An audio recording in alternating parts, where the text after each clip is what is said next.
मानको बँकेच्या मालेगाव शाखेतील तब्बल 100 कोटीच्या कथित मनी लॉन्ड्रिंग प्रकरणातला मास्टरमाइंड महमूद भगड देशाबाहेर पळालाय। ईडीने महमूद भगड विरोधात लुकआउट सर्क्युलर जारी केलं। या प्रकरणात ईडीने तपास सुरू करताच भगड देशाबाहेर पळाल्याचं सांगितलं जातंय। नामको बँकेच्या मालेगाव शाखेतून तब्बल 14 बोगस खात्यांमधून हे व्यवहार झाल्याचं उघड झालं होतं। तसंच सर्वसामान्य मजुरांच्या नावे खाती उघडून त्याचाही मनी लॉन्ड्रिंगसाठी वापर करण्यात आला होता।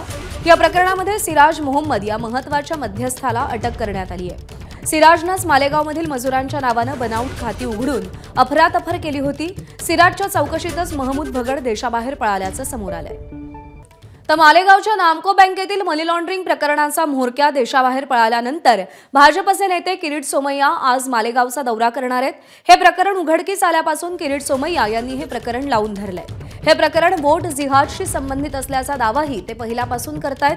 ते आज मालेगावमध्ये तक्रारदारासोबत भोजन करत चर्चा करणार आहेत। या प्रकरणाचे धागेदोरे देशभरात पसरल्याचाही संशय त्यांना आहे। गेल्या महिन्यात 13 तारखेला त्यांनी मालेगावला भेट दिली होती आणि आज ते पुन्हा मालेगावचा दौरा करणार आहेत।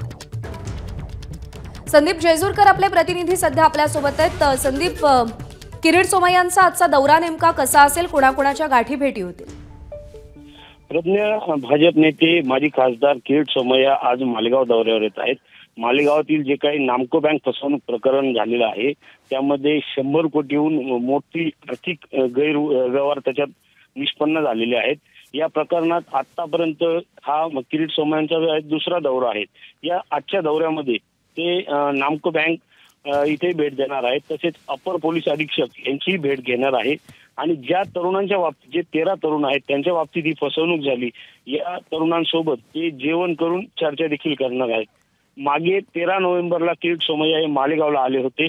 त्यानंतर त्यांनी सांगितलं होतं की ईडी असेल इतर ठिकाणी मी या संदर्भात तक्रारी दिलेल्या आहेत। त्यानंतर दुसऱ्याच दिवशी किरीट सोमय्या गेल्यानंतर ईडीचे छापे हे मालेगावात पडले होते। त्यांनी हवाला रॅकेट संदर्भातल्या काही जणांना ताब्यात देखील घेतलं होतं।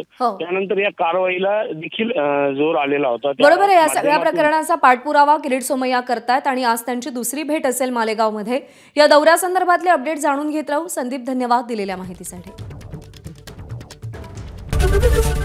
एबीपी माझा, उघडा डोळे बघा नीट।